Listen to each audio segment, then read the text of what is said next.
By the time they reach the yard, the storm is only a pale shadow of what it had been. Snow still falls, but slowly now. The wind whistles instead of screams. The world looks softer, gentler, as if pretending it hadn't tried to crush them earlier in the day. The crew parks the wreckers in their usual spots, engines crackling as they cool. One by one, the rescuers climb out, shoulders slumped, but every single person carries a quiet satisfaction in their step. They know the highway threw everything it had at them today, and they held the line. They prevented chaos from becoming tragedy. They kept the mountain road alive for the thousands of travelers who would never know how close they came to disaster. Inside the shop, the warmth feels like a blessing. Boots melt puddles on the concrete floor, jackets steam, tools clatter as they're dropped onto workbenches. The kind of tired silence that follows only the hardest days fills the space, a silence where everyone knows words aren't needed. Jamie, instead of heading straight home, sits down alone on a stool near the back of the shop.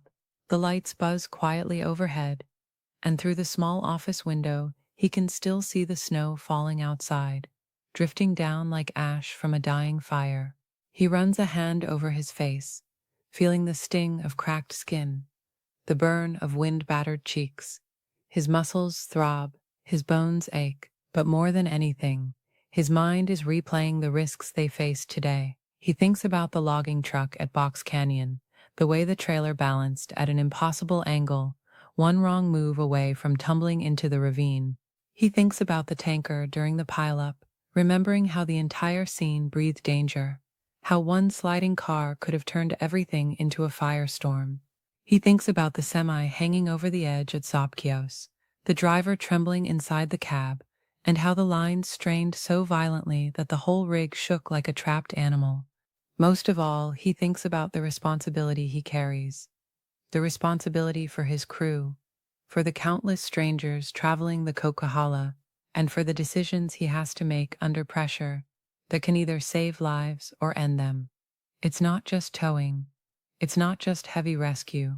It's managing chaos, one scene at a time, while nature tries its hardest to break you. Outside, the storm breathes its final sighs against the metal walls, like a tired beast settling down to sleep after a long fight. The shop feels safe compared to the mountain, warm, still, grounded. But Jamie knows the peace won't last. It never does on the Cock. Another storm will come, another crash, another night of tension and cold and danger. But for now, just for this moment, they made it. Later, Jamie steps outside, the snow crunching softly under his boots. He looks up toward the mountains, their outlines barely visible under the moonlit snowfall. The peaks seem calm again, wrapped in white, pretending they hadn't spent the whole day trying to take lives. Jamie breathes in the freezing air, letting it fill his tired lungs. He feels the weight of the road, the responsibility of the job, and the deep gratitude of having brought his team home safe. And then, in that quiet moment, he says the words that capture everything they endured: the fear, the danger, the victories, and the relief.